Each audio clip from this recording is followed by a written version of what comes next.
Hello, LifeGroups. Thank you for gathering today. We are in the 5th week of our series over the life of Abraham. And when we ended last week, God appeared to Abram in a vision and took him outside and told him to look at the sky and count the stars, because that's how many descendants that Abram would have. And Scripture tells us that Abram believed the Lord, and the Lord counted him as righteous because of his faith. Now, this all sounds great, but in reality, I think if we're honest with ourselves and with each other, it's really easy to get ahead of God, and that's exactly what we see happening here in this story.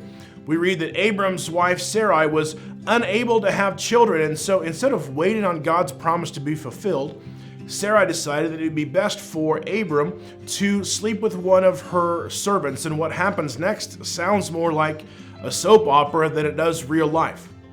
First, Hagar, the servant, becomes pregnant, and when she becomes pregnant, she becomes proud and treated Sarai hatefully. But then Sarai turns around and blames Abram for everything that had gone wrong, saying that all of this is his fault and he will have to answer to the Lord for all of this. And then Sarai turns around and treats Hagar so harshly that she eventually runs away. And while she's running, she's visited by an angel, and the angel tells her to stop where she was going and to go back to Sarai and be her slave, and that she would have a son named Ishmael because the God has heard her cry for help.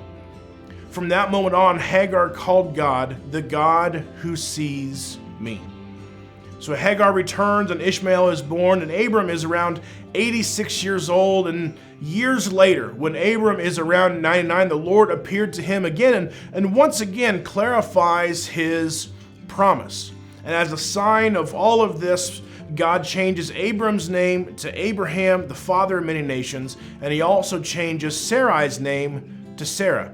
And then he also promises that Sarah will have a child of her own, and their son Isaac would be the one who would begin to fulfill the promises of God. But for a moment, humor me if you will, let's take our attention off of Abraham and Sarah, and for a moment, let's shift our focus to Hagar.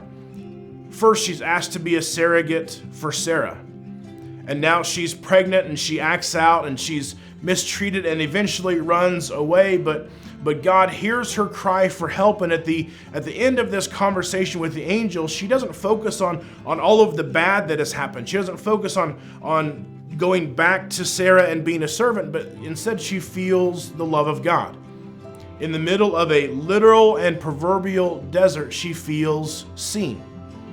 Seen by God, the one who sees me. Maybe you can relate. Perhaps you're someone who it feels like you're in a desert right now. Maybe you feel lonely, beaten down, or discouraged. There's a God who sees you.